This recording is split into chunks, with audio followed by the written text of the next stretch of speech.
entender um pouquinho como que surgiu a Páscoa.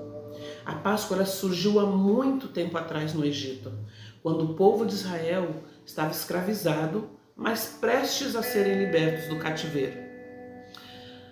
Para entender melhor, nós vamos ler o texto bíblico que está em Êxodo 12, que tem por título a Páscoa. Somente alguns versículos. O versículo 1 e 2 diz o seguinte: Disse o Senhor a Moisés e a Arão na terra do Egito: Este mês será para vós o primeiro mês do ano. Aqui Deus está dizendo que o calendário deles começa a partir daquele momento da Páscoa. Vamos para o versículo 17, que ele diz o seguinte: Guardai, pois, a festa dos pães sem fermento, porque nesse mesmo dia tirei vossos exércitos da terra do Egito, pelo que guardareis este dia nas vossas gerações por estatuto perpétuo. Aí no versículo 21 até o 30 diz assim: Chamou, pois, Moisés todos os anciãos de Israel e lhes disse: Escolhei, tomai cordeiros segundo as vossas famílias e imolai a Páscoa. Tomai um molho de sopo, que era um molho feito de ervas amargas, molhai-o no sangue que estiver na bacia e marcai a verga da porta, suas ombreiras, com o sangue que estiver na bacia. Nenhum de vós saia da porta da sua casa até pela manhã, porque o Senhor passará para ferir os egípcios quando vir, porém, o sangue na verga da porta e em ambas as ombreiras passará o Senhor aquela porta e não permitirá ao destruidor que entre em vossas casas para vos ferir.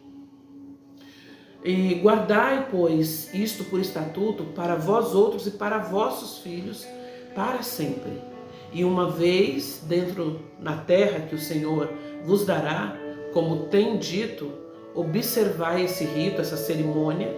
E quando vossos filhos vos perguntarem: que rito, que cerimônia é esta? Respondereis: é o sacrifício da Páscoa ao Senhor, que passou por cima da casa dos filhos de Israel no Egito, quando feriu os egípcios e livrou as vossas casas. Então o povo se inclinou e adorou, e foram os filhos de Israel e fizeram como o Senhor ordenara a Moisés e Arão. Assim fizeram.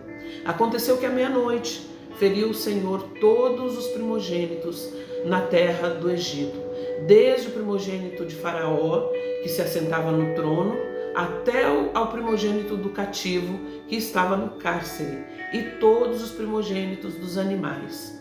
Levantou-se Faraó de noite, ele, todos os seus oficiais e todos os egípcios, e fez-se um grande clamor no Egito, pois não havia nenhuma casa que não houvesse um morto. Reforçando o versículo 24, diz o seguinte: obedeçam a estas instruções como decreto perpétuo para vocês e para os seus descendentes. A nossa vida ela é marcada por momentos importantes e muitos deles são celebrados em cerimônias, como por exemplo casamentos, aniversários. Então quando a gente quer falar da nossa história, a gente lembra dessas cerimônias. O povo de Israel recebeu uma ordem para repetir constantemente uma dessas cerimônias no meio das suas famílias. A ordem era para sempre comemorar a Páscoa, contando aos filhos a razão dessa celebração. Os cristãos eles devem dar continuidade a isso.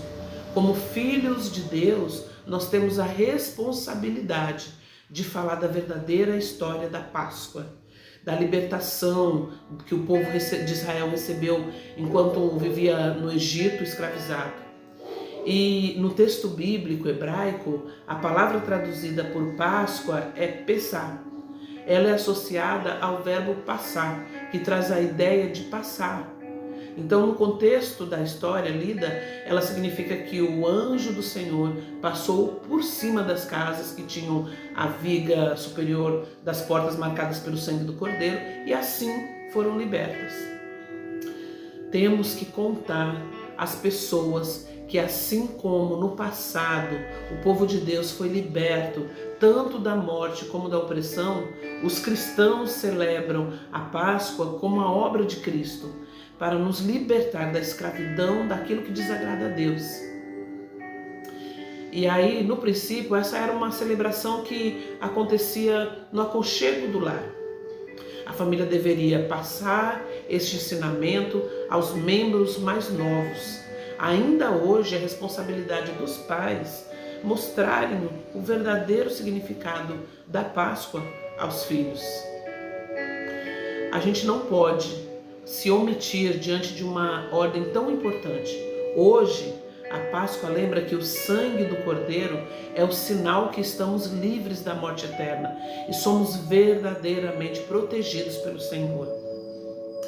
Precisamos anunciar que, assim como aquela cerimônia deu início a um novo período para o povo de Israel, hoje a Páscoa mostra que o sangue derramado por Cristo possibilita o começo de uma nova vida para os que se entregam, para os que entregam a sua vida a Ele. E aí, finalizando, o verdadeiro significado da Páscoa não deve ser esquecido. Os cristãos, eles devem anunciá-lo ao mundo. O Cordeiro morto simboliza Jesus. O sangue dele é o que afasta o mal de tocar na nossa vida. Então medite sobre isso nesses dias.